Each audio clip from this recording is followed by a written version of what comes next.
నేను బయటికెళ్ళినప్పుడు మామూలుగా కొంతమంది నన్ను గుర్తుపడుతూ ఉంటారు. మొన్న ఒక పెద్ద ఆవిడ, అంటే మా అమ్మ వయసు ఉన్న ఆవిడ వచ్చి నన్ను గట్టిగా హగ్ చేసుకుంది.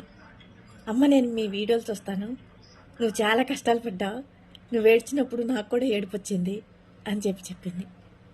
అమ్మ, నేను అప్పట్లో కష్టాలు పడ్డాను, ఇప్పుడైతే నేను చాలా బాగున్నాను, హ్యాపీగా ఉన్నాను అని చెప్పాను. నిజంగా ఆవిడ నన్ను అలా హక్ చేసుకుంటే నా మనసుకి చాలా సంతోషం అనిపించింది. కానీ ఒక్క విషయం అయితే చాలా బాధేసింది. మా అమ్మ వయసులో ఉన్న ఆవిడ ఈ వయసుకి బయటికి పనికొచ్చింది అంటే నాకు చాలా బాధేసింది. వయసులో ఉన్నప్పుడు మన పిల్లల కోసం, మన ఇంట్లో బాధ్యతల కోసం మనం ఎంత కష్టపడినా తప్పులేదు. వయసులో ఉన్నప్పుడు చెరొక రూపాయి భార్య భర్తలు కష్టపడి సంపాదించుకుంటాం, అసలు తప్పే లేదు. వేడి నీళ్ళకి చల్లనీళ్ళు తోడు అన్నట్టు. కానీ మన అమ్మ వయసు, నాన్న వయసు ఉన్న పెద్దవాళ్ళు కష్టపడుతుంటే చూడటానికి బయట వాళ్ళకి మనకే చాలా బాధగా అనిపించింది.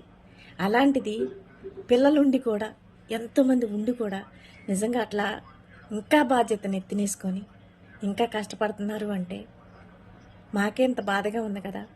మీకు బాధ అనిపించట్లేదా? మీ నాన్న, మీ అమ్మ ఆ రకంగా పనులకి వెళ్తుంటే మీకు కష్టంగా లేదా? ఇంకా వాళ్ళకి సంతోషం అనేది, సుఖం అనేది ఎప్పుడు? కాటికెళ్ళే వరకు వాళ్ళు ఇట్లా బాధ్యతను ఎత్తినేసుకొని కష్టపడుతూనే ఉండాలా? ఒక్కసారి ఆలోచించండి.